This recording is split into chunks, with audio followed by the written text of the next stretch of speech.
Hi, everyone. Welcome. My name is Valentina Plata, and I work here at Shift, Center for Social Transformation. Our mandate at Shift is to support existing and emerging community-scale initiatives that drive towards Montreal more just, equitable, and sustainable. I encourage you to check out our website to learn more about the projects we support and collaborate with, the events happening in the space, and the different kind of support we can offer. You're also welcome to join us. We have co-working days and public events. If you have any other questions, I'll be at the front desk and also here with the Q&As online for the live stream. A few notes before the event. There's a bathroom. The bathroom is in repair. So there's another one in the cinema. There's like a green door, and if any questions, I can guide you. And there's water and tea if you'd like in the kitchen. Yes, and we're very inspired to host this event on Gender-Affirming Scar Care Practitioners Showcase. Tonight, we have 4 incredible speakers with us, and now I am happy to hand things over to Bam. Thank you. A round of applause, please. Donc, juste avant qu'on commence, est-ce qu'il y a des francophones ici qui auraient besoin d'un service de traduction simultané? Oui, donc Flo va vous aider avec la traduction. Donc, si jamais d'autres personnes ont besoin de traduction, je vais vous asseoir à côté de Flo et elle va traduire en même temps que la présentation. Voilà, merci. All right. Hi, welcome everyone. We're so very, very happy and excited to see all of you. I wanted to open with an acknowledgement of where we are. So this event is held on colonized indigenous land known as Jojage and Muniang, and is stewarded by the Ganingahaga of the Haudenosaunee Confederacy and has been a place of meeting and exchange amongst many indigenous nations, past, present, and future, including the Huron-Wendat, Abenaki, Anishinaabe. We are people of color and white body workers not indigenous to Turtle Island, dreaming of ways towards a future of care in which all of our body minds are held as sacred and sovereign. We name the violence that indigenous peoples, particularly those who transcend colonial binaries of gender and sexuality, are among the people most deeply impacted by barriers to accessing mainstream alternative and traditional medicines and healing spaces. So we commit to aligning ourselves as practitioners and community members with and listening to indigenous peoples who are fighting for safety, liberation, and bodily autonomy. And some projects we would love to encourage all of us to support are the Black Indigenous Harm Reduction Alliance, the Native Youth Sexual Health Network, and the Ishkwe Project. And all of those have links to donate and get involved on the Eventbrite page, and we'll also send out some resources after, and they'll be included there.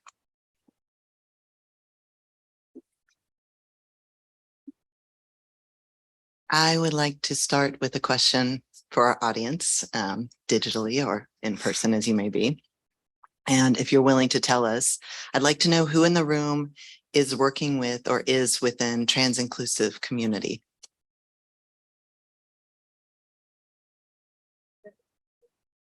I want to thank you for being here with us. And I'd like to give gratitude for any access that you have had and deep wishes for any access that you wish to have. I wanted to acknowledge an empty chair with us up here because there are many trans, two-spirit, intersex, non-binary folks that haven't made it here. And I want to acknowledge the remembrance of them. And I also want to acknowledge that there's so many more to come and we still have so much space. So I feel like too often our full humanity as trans folks doesn't get acknowledged. So I would ask if you're up for it, take a moment and check in with yourself. Perhaps help us change that narrative and say hello to somebody sitting next to you that you haven't said hello to yet. And for those watching online, maybe just give out a mental hello to somebody.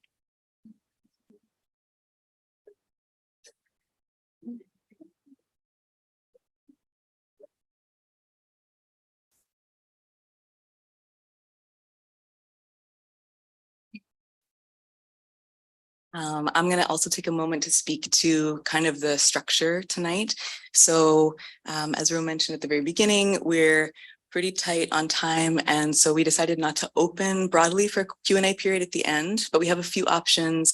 One is there are cue cards on the tables when you come in. So if you have a question that you didn't already submit when you signed up for the event, you can write it there.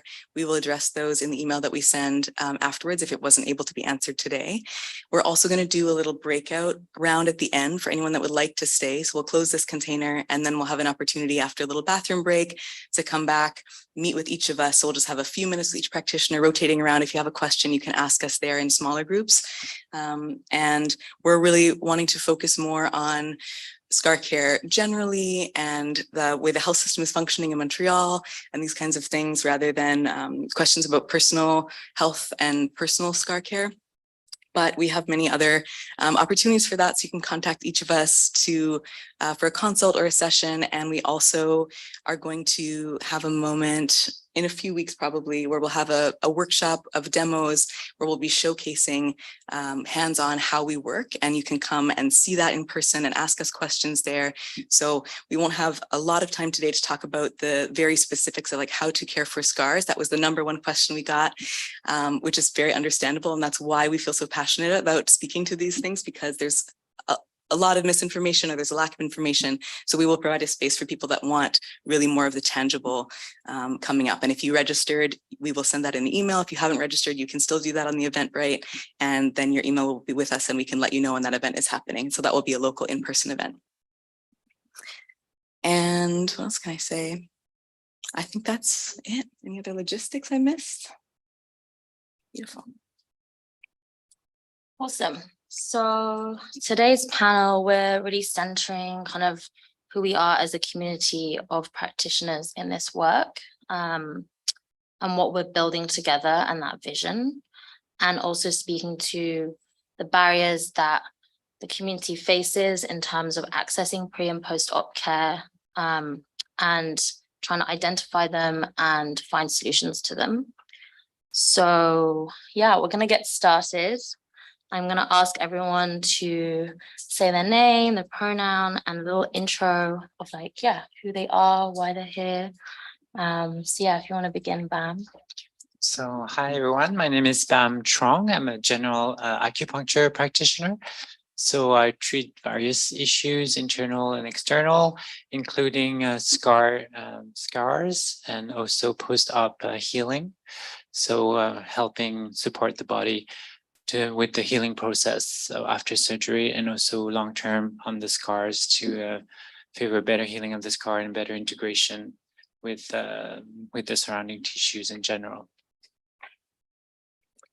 Hello, I am Rose. I am F to X, so pronouns are extraneous. I offer both external and internal scar tissue release and integrated somatic practices that are focused on embodied desire and pleasure mapping that supports your gender fuckery, whatever that may be. Hi, I'm Mana. I'm a massage therapist and a scar work practitioner. So I work very specifically directly with scar tissue to improve the function, structure, and health of it, as well, like locally as well as globally. And I specifically work with folks post transmasculine top surgery healing, as well as with breast augmentation scars, hysterectomies, C-sections, centering, yeah, queer and trans folks who've had those abdominal surgeries as well. I'm Kota. I use both they and she pronouns, and I'm a body worker, a massage therapist. My work really centers on celebrating and supporting gender diverse people, trans people, intersex, two-spirit, non-binary. And I offer scar care. Outside of the realm of my RNTU role, I will do internal work as well and genital work. And I'm also offering some lymphatic drainage for pre and post-surgery care, as well as co-created rituals that accompany lymphatic drainage and guided visualizations. Great, thanks everyone. So we also wanted to ask everyone to speak to who needs to come and see you specifically, because we all offer such an incredible, diverse range of modalities, but also approaches even within similar modalities. And yeah, so I would just love it if we could all chat about, yeah, who should come and see us, when, how, like what kind of issues they're facing that they might want to think, this is who I need. Do you want to begin? Time. Oh yeah. Right. Yeah, so one thing I'm really excited about it, like I mentioned, is the lymphatic drainage. So that can be really helpful for folks that have had any kind of surgery. We don't need to work directly on the surgical site. So it can be done right before surgery, right after surgery, or a little bit afterwards if there's excessive or painful swelling post-op or after drains are removed, especially. And it's a super, super gentle approach, which is part of why I've been starting to pair it with the guided visualizations and rituals, and really taking this opportunity for this slow, gentle touch moment to sink into the body in whatever way is desired, and work with the joy and the grief and whatever feelings are coming up around changes in the body, while supporting the physiology of moving fluid in the body and helping support the body in healing. And yeah, I'm really refocusing. I've been working primarily with queer and trans people, and I'm really zeroing in. We are in a community of an incredible number of queer body workers. It's really astounding. This is just a small section of a huge community. So I'm wanting to really move towards creating a lot of space for gender non-conforming folks who want touch work and care. Thanks. Yeah, so I'm going to answer this question next. So who should come and see me specifically? So I work, the modality I work with is something called scar work. It's, the lineage kind of comes from structural integration. So it's a very gentle, hands-on, light touch work. I don't use oils. And we really work with a lot of the underlying tissues as well, like not just the scar site itself, but, you know, really thinking broadly and holistically, kind of tension lines across the body and how that's impacting everything. Working with adhesions as well, which is very, very common in abdominal and pelvic surgeries. So, you know, for example, with hysterectomies, which can cause like a lot of issues after in terms of, different blockages within the internal organs in that area. And what I love about this work is that it can really bring up this like, this huge emotional piece, which also Kota was speaking to. And it's a really gentle, because it's such a gentle modality, you can really go with the pace of the body. You can work away from kind of like the main surgical site or the scar line itself, which I think really supports honoring where clients at any given time. And it can, while still, supporting the scar healing process overall. So I work with folks once, like about 2 months post-surgery, but it's also a really effective modality even like years later. So I've worked with scars that are like 10 years old, 20 years old, and it can make such a huge difference in terms of restriction, mobility, the tissue health, even like shifting, the kind of, supporting scars to be like less ropey and rigid. And so that's who I work with. And I'm going to pass to you.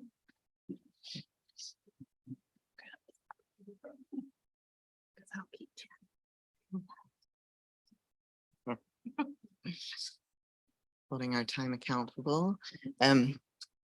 So I want to preface for my work that I do not offer manual scar remediation or tissue release as a standalone service. You can't just come in and just get scar care. We have other awesome practitioners in the city to do that. So how I work is I offer a container for those who want to learn how to give themselves or give their loved ones or the people they're caring for scar support. So I don't want to be the holder of that knowledge. I want to be able to pass it along. So I have folks come in and learn how to do that, best practices. And then that container is also especially built for those who want a strengthened sense of resiliency within your own body. And often that includes a reclamation of sovereignty of our bodies after what we've been through, surgery before and what may be coming. Also for developing practices that help you love your body through care and action.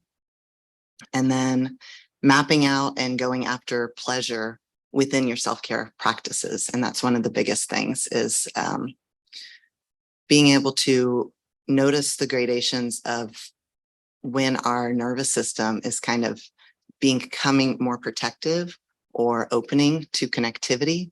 And when I'm doing the scar remediation, that is much of what I'm looking for when I'm feeling tension lines, is watching for the rest of the body and the work that I've already done with the client to be able to name what they're noticing so that we work in tandem together with what's going on with their body.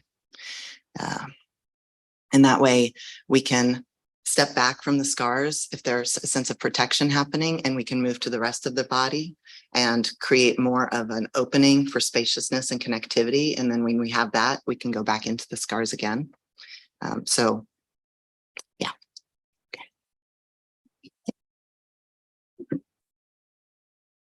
So when I work with scar tissue, it's very much a local intervention onto the scar. So I use needle to stimulate blood flow and energy flow into the scar area and stimulate connectivity, vascular connectivity and nerve connectivity so that the blood and the nerves can reconnect properly.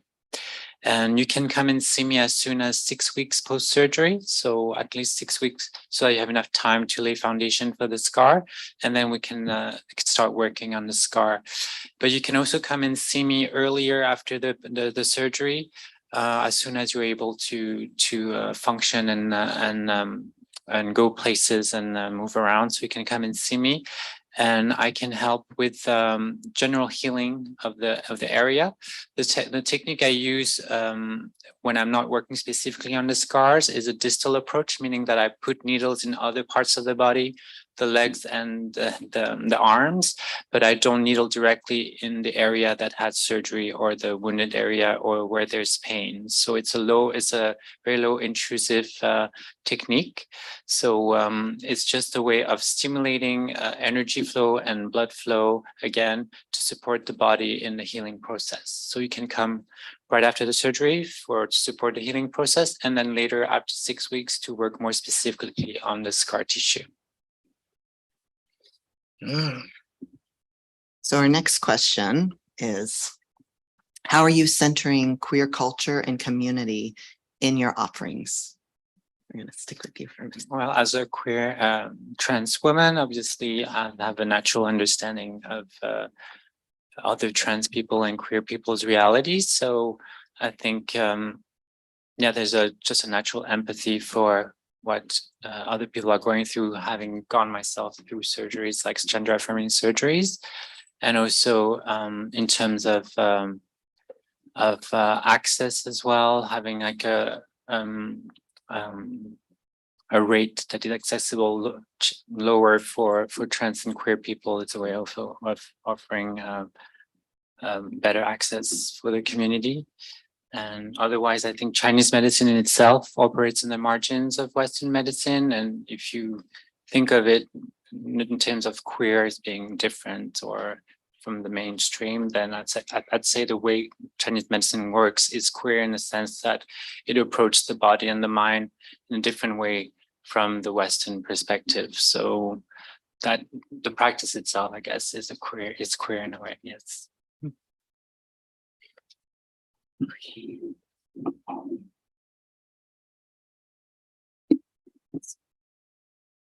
I think first I want to say just like starting by working together within our communities with other practitioners, sharing the care that we offer and supporting the full spectrum of the different needs that we see, knowing what other practitioners have to offer so that we can refer folks out for that care, seeking to work adjacently to the medical system, ideally.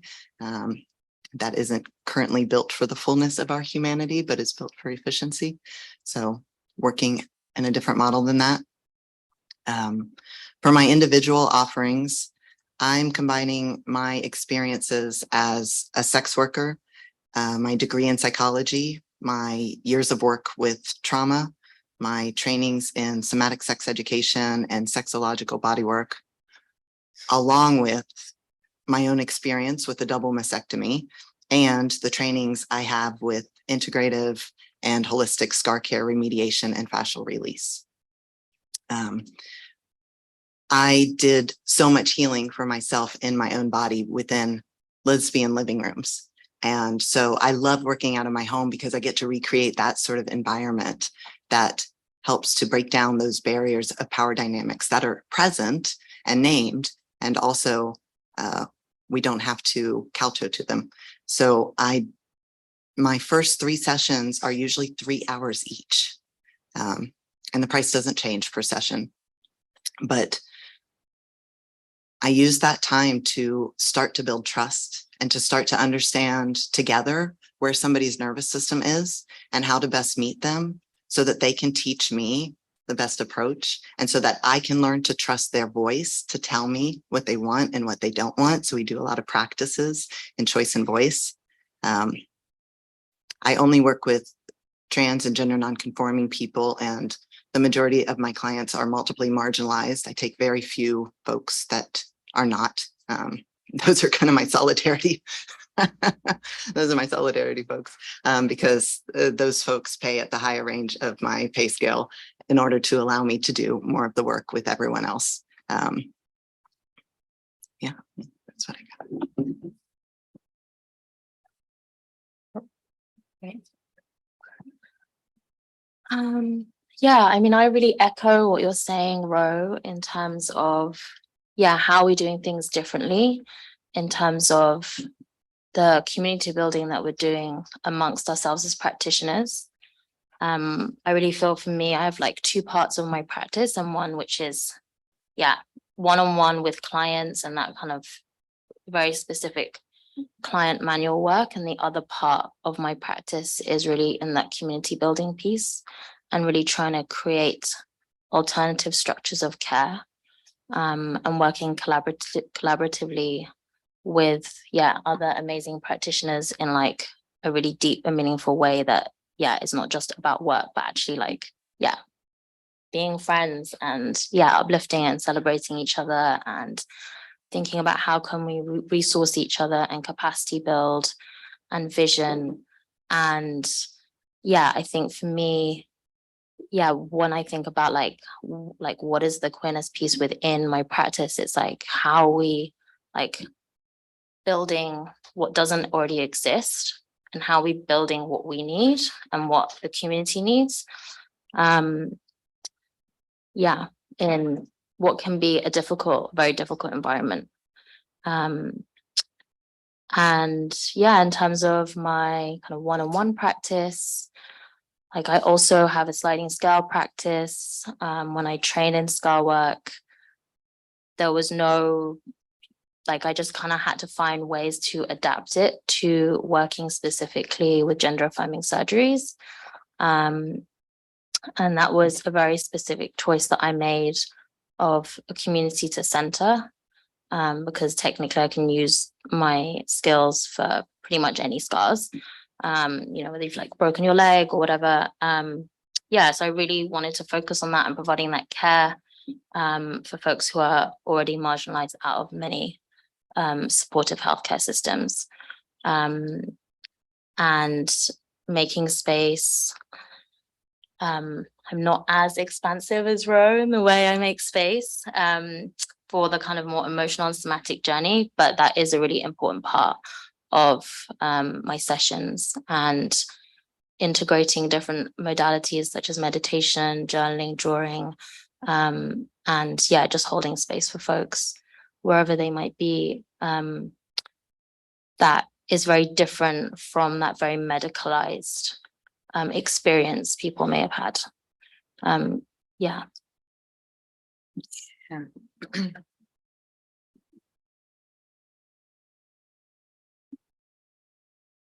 Yeah, I love this question. I've been thinking a lot in the last couple of years about the difference between being a queer person, offering work within queer community, and doing things in a queer way. And I've been really integrating and shifting my understanding of my work based on that question for myself.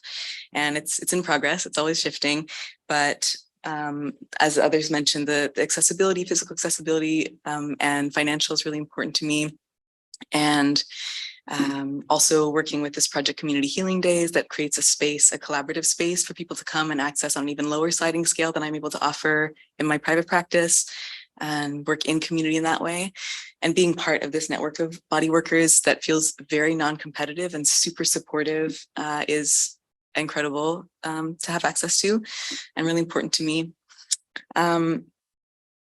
I work out of my home space also. And so creating a space that is very cozy and warm and welcoming and visibly queer in its aesthetic and layout is feeling really good. I started off working from home sort of as a convenience and thought I would move somewhere else afterwards. And I've come to really love the energy of being able to work from that space and welcome people into my home space.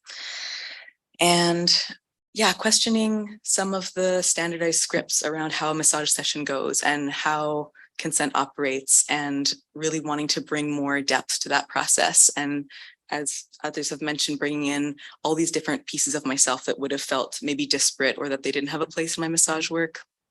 For example, like negotiation skills I learned from leather community and my psychology degree, and skills about embodied consent from somatic sex education, and years of peer support and community mental health work and working with survivors of sexual violence, and really wrapping all of these pieces that I have within myself into the work that I offer, and really trying to bring more of myself as a practitioner and connect with my clients who are bringing their full vulnerable selves to me.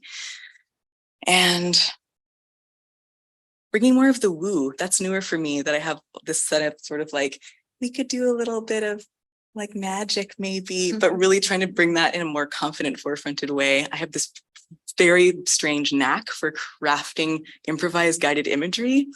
I learned, so wanting to bring that in, like, okay, this is the gift I've been handed, let me figure out what I can do with that and have some fun with it and be playful and try different things. And for people that want that, you know, there's tailoring each session to each client based on what I'm bringing and what they're bringing is such a joy to me when people come in and they have something like, can we do this here? I don't know. This is what I've been thinking about. This is what I'm feeling this week, or this is what's happening on my body today, and co-creating based on what's in the room every day.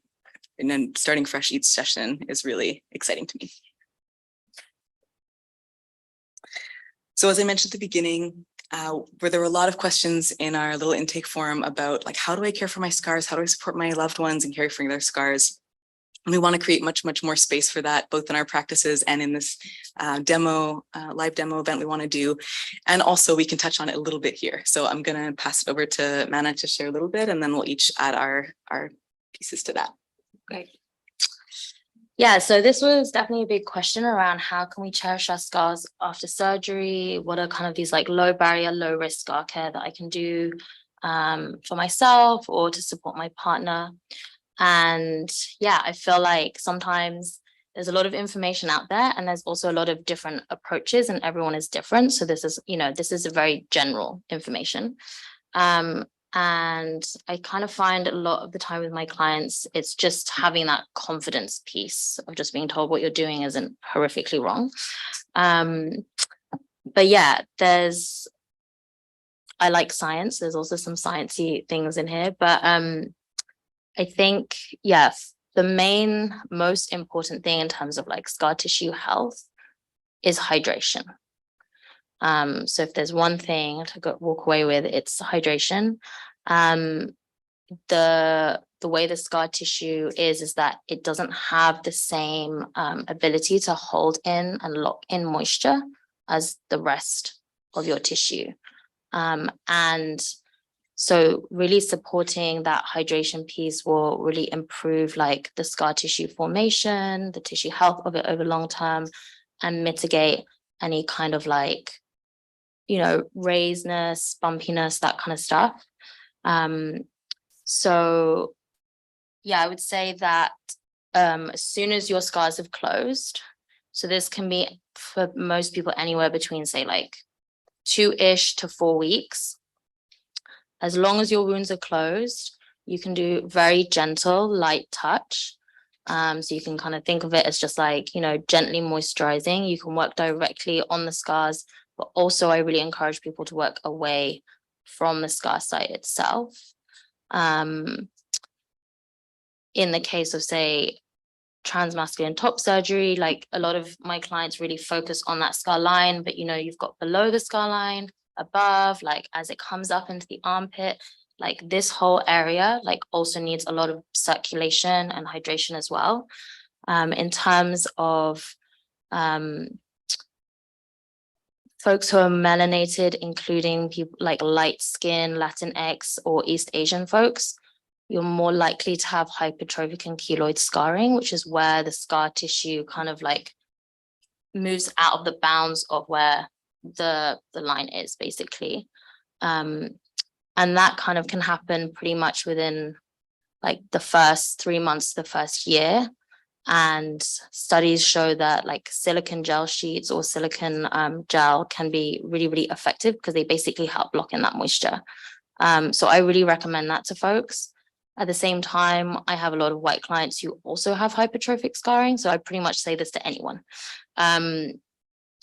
And in terms of kind of like oils and like products, then you want to look for something that is a humectant, an emollient, and occlusive. So which pretty much means the humectant draws the moisture from the deeper layers of the dermis into the epidermis, and emollients and occlusive kind of create a hydrophobic barrier over the top to lock it all in. So examples of that are things like cocoa butter, shea butter, aloe vera is a humectant as well. Vitamin C is really key in like the wound healing process and kind of the collagen, regulating like the collagen formation. So an example of that is rosehip oil. You can get organic rosehip oil online for like 10, 15 bucks. There's many different sort of like herbal topical things that will support your scars. So, definitely check in with a herbalist. But I guess, yeah, those are kind of like my top tips around that. And then also, I think folks can struggle with like, how often do I need to self-massage or look after my scars? And so you can just do short amounts, but regular.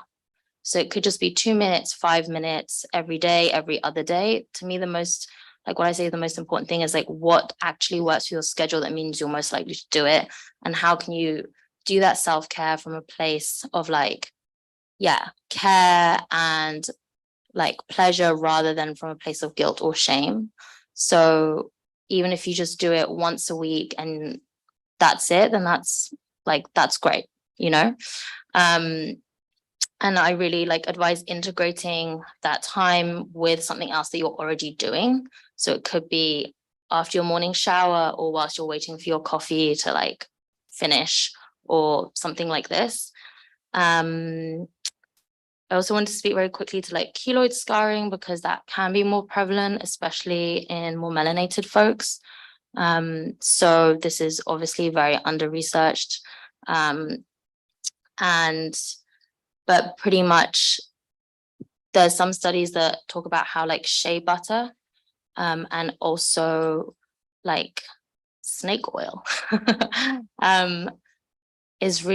can really help reduce keloids. And the kind of core ingredient is omega-3 fatty acids, which are also in fish oil. So I would say that's something to look into in terms of care for those who are darker skinned.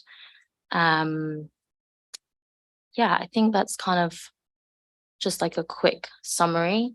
But like Kota said, we can go into more specifics of this in another event because there's just so much out there.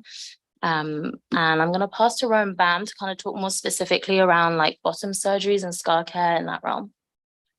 Yeah. So for bottom surgeries, the nice thing is you tend to have a moist environment. So if there's a take site, I think they call it a harvest site. I hate that word, but a harvest site in the body. Sometimes it's in the cheek, and again, that's moist. Sometimes it's thigh or arm. That's more external. But for the genital area itself, the manual scar massage is really key. You're bringing blood flow into that area, and that's what you need more than anything. So using it, you know, whether it's just to explore, whether it's sexually or not, but just getting a sense of comfort with your new body and befriending it and finding curious ways to engage with yourself that draw you back to that space. Because as Mana was saying, you need to want to do it. So go towards the pleasure. You know, maybe it's just that it is relaxing, but bringing in blood flow is kind of the biggest thing. So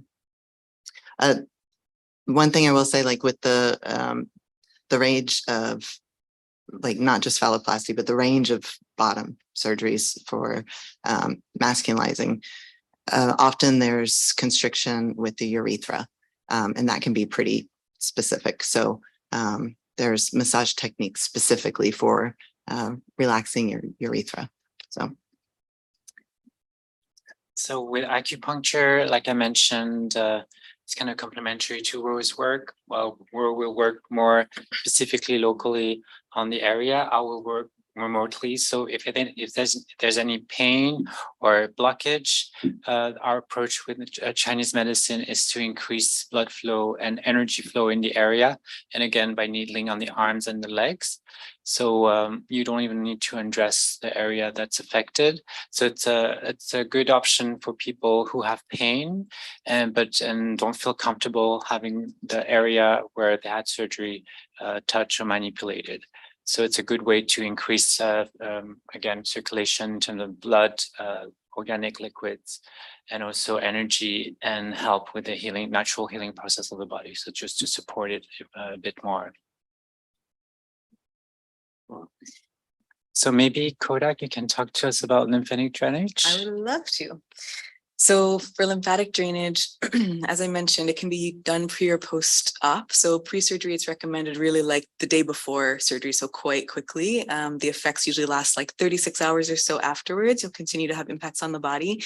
And pre-surgery is really just to help kind of optimize and really support the lymphatic system, which is a very delicate system that doesn't have its own pump like the heart does. So it's movement of the body and manual touch that will move lymph. And really just helping this system that's circulating through your body that's going to help your healing a lot. And getting that aligned up ahead of time can be really beneficial for folks. And then right after surgery, so even right up to the day of surgery, because it's so gentle and not right on the surgical site, again, just helping support the body in healing and moving the fluids going where they need to go, helping drain areas that are trying to heal and bring more fluid there. And if you have issues, so if you have painful swelling or swelling that's lasting longer than maybe it should, I've really noticed, especially for folks having top surgeries that have drains, sometimes after the drains are removed, there'll be pockets of swelling that stick around, and they're not necessarily a big problem, but they're just kind of a nuisance and folks feel nervous about them. So it can be really super helpful and work very quickly for that kind of swelling.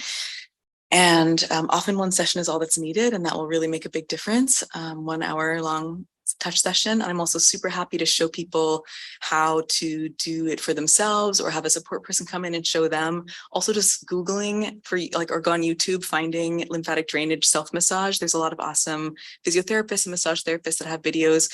There's not a lot that's specific to trans or gender related surgeries. So trying to find an adjacent surgery. So I'll be sending people videos like post breast cancer mastectomy, which is not exactly it, because sometimes lymph nodes are removed in that surgery. So there's a different approach, but it's the closest we have a lot of the time. So if you have a pelvic surgery looking for things like hysterectomy, whether or not that's exactly the surgery that you had, because the drainage points will be similar across all different kinds of bodies. So if you're not able to come or not wanting to come and see a practitioner, just finding those kinds of self-guided videos can be also very effective. And I would recommend that. I also recommend thinking about things like posture and body movement. You know, if a knee is replaced, the replacement is perfect, but mechanically perfect, but the body has adapted to the pain and compensating for the knee joint that it's had for many years. So there can be similar things with surgeries. We adapt different postures around our bodies, whether it's protective or whether there's weight that we're carrying somewhere, or whether we're binding or tucking and adjusting in that way. So considering that you might want to have support around changing, you know, the fascial and movement and ways that your body is holding itself that now might not be as necessary when your body has changed. So seeking that kind of support is also something to consider. I would love to hear more about what kinds of barriers and gaps in support are trans folks facing pre and post-op in Montreal. Rowan Bam, would you speak to that a little bit? Yeah, I'd say first and foremost is a continuum of care that's integrated within the medical system. The GRS handles the surgery, and there's little to nothing before or after. And there's a lot of fucking care that can make a big difference. So having a continuum of care model that people can look to know what they might be able to access before and after in support of their bodies. I would also love to see having pre and post-op needs named and support options and those offerings listed on trans organizations' resource lists and websites. I went through so many recently, and there's nothing because we just don't even know it exists. So another would be building connections with healthcare providers, having referral partners like a pelvic floor therapist and OTs and this, so that we know when there's something specific, we know what to look for and who and how to refer them out, and to hopefully find mental health practitioners and body practitioners that are queer and ideally by and for our community. It's a couple. Not much to add, but yeah, I think linking up with the GRS would be, I think, the best way to get the information to the most patients, since most of the patients go through that clinic. So having maybe a handout or something, or they can give a website where all our contacts will be on, so that all the information's out there to all of the patients. That would be maybe a good starting point. Yeah, I think also I wanted to speak to financial access, where, you know, a lot of these modalities aren't covered by health insurance, or might be covered a bit by people's work health insurance, but then not everyone else has that. And whilst we will offer, like, you know, sliding scale care, it can still be a barrier even within that sliding scale model for folks, and especially if there's any kind of like complications or anything, so they needed more sessions or more extra support, you know, more ongoing. And I also feel like, yeah, we have a lot of awesome body workers. We don't have as many, at least in Montreal, and I can't speak to anywhere else, but I'm also assuming in other places, like queer and trans specific practitioners that are in these kind of more, I don't know, I guess like, yeah, complex modalities such as osteopathy. We have a couple of queer osteopaths in Montreal. There's not, yeah, but there's just like two, you know. And, you know, that within the resource list, there's an amazing pelvic floor physio, but again, that's just one person. So having more options, also having more like BIPOC practitioners who are by and for within the queer and trans community, like that's also quite limited. And yeah, I think it's really important that people have an option of, yeah, different experiences and identities to receive care from.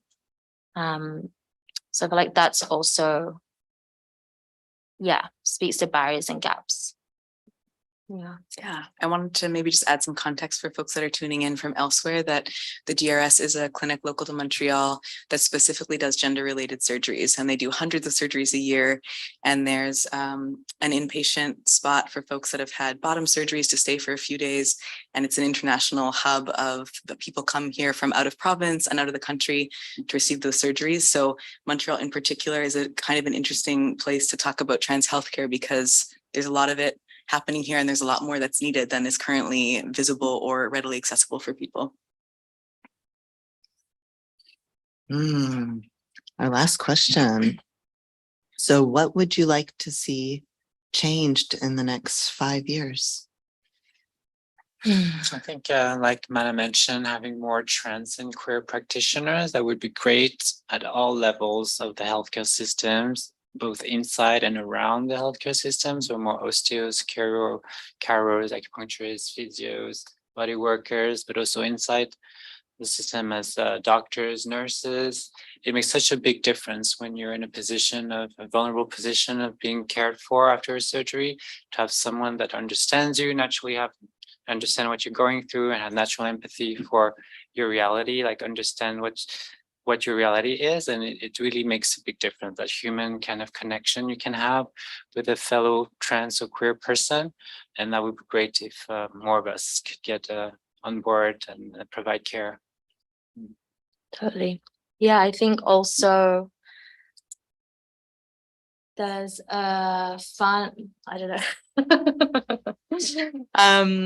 Yeah, a project that Coach and I are very involved in, and Rowan Bam are also going to be involved in, which is kind of like part of the answer of what we like to see changed in 5 years.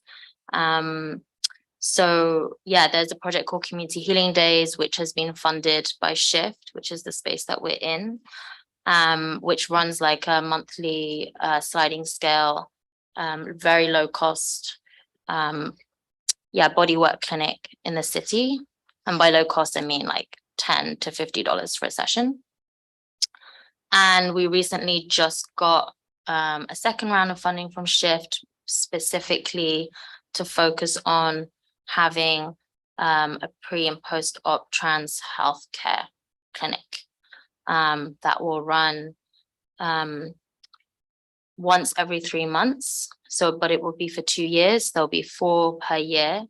And I think that really speaks to this kind of dream and vision that as practitioners that we've been talking and building towards, about having this like integrative, interdisciplinary, I think we call it transdisciplinary care collective, where there is a centralized place where people can go to and get this continuum of care that Ro was talking about, and can, have that more integrative support, rather than being like, okay, I'm going to go on my own to see this person over here, but then go all the way over there. It's like we're all in one space, and we're also all supporting each other's practice and supporting clients, and having that, in the long term, be a resource, like a well-funded resource that exists not only here but everywhere, would be incredible and amazing.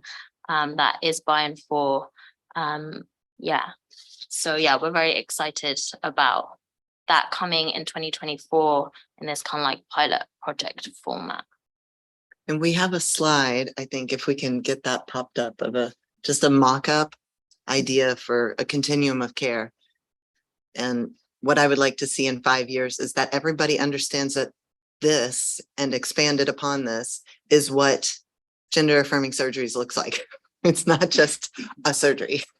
It's an entire breadth of needs and support that can be offered, that is available, and we're learning and we're figuring out how to bring us all together to make that happen, because it's not currently. So I would like to see this known to everybody who's getting surgeries, like, oh, I'm getting a surgery. I've got a whole rundown and I know how to go about getting that.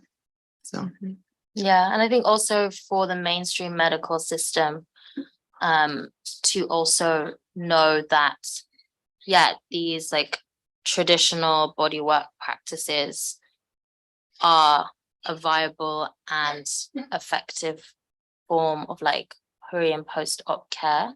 They're an integral part of that healing process, because a lot of like, say, family doctors and stuff don't know. And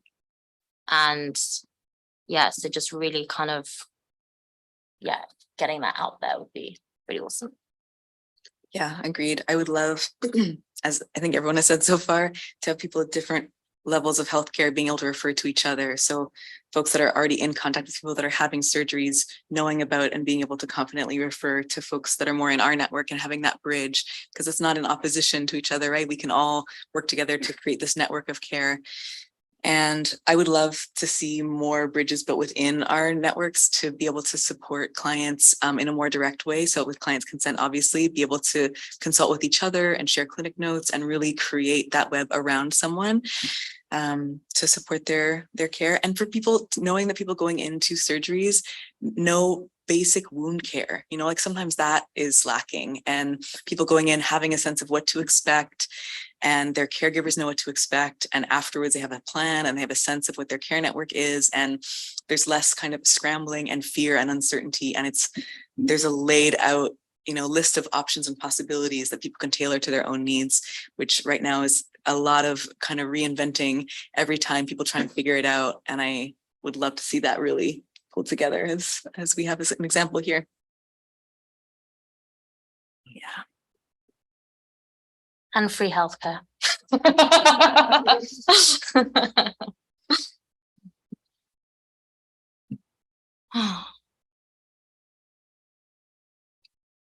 So we're not going to take questions from the attendees because we don't want to take too much of your time. But again, you can write them on note cards. We're going to split up after we close out this container. And so you can bring your questions directly to us. And then. Yeah, I also wanted to mention that because there's a lot of folks who are attending the live stream or going to watch the recording, and we had quite a few questions from other bodywork practitioners from all over, which is amazing. So happy and excited to like have them connect in. And they had also very specific questions from a kind of more practitioner perspective. And this didn't really feel like the right format to center that, but I just wanted to acknowledge you guys and those questions and to thank you for them. And this has inspired us to, yeah, not only do this second follow-up one for folks who want to like more specifically, yeah, for like the more kind of like client-based scar care demo, but doing another event that is more like a peer knowledge share kind of online workshop for other queer and trans practitioners who are working with gender affirming surgeries, so we can actually really build on this vision and this 5-year vision, not just in Montreal, but in this kind of more like global network of practitioners, because there's really awesome people doing things in other places. So just want to let you know that is something that we've noticed, and we're going to follow up with that after the event. So stay tuned. Ooh, that was a lot. Okay. I would like to invite us to take a collective breath or few.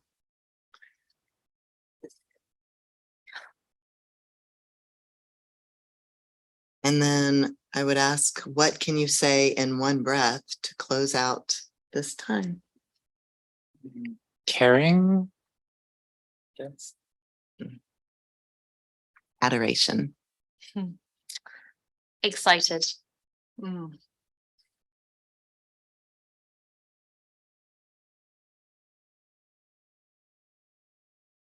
The support and community that you're seeking exists. It's just about finding each other.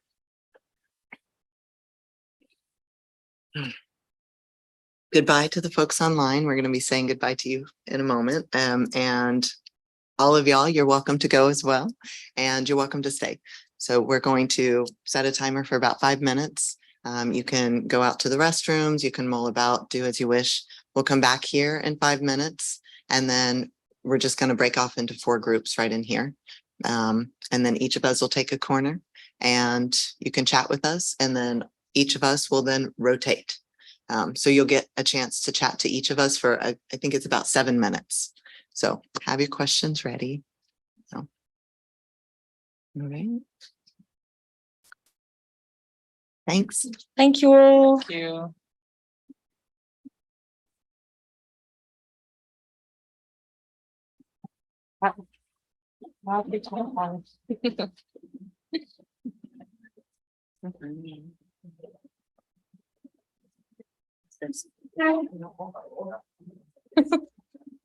Whisper your secrets. I do. Huh? Whisper your secrets. I feel like it took like at least half an hour. For like,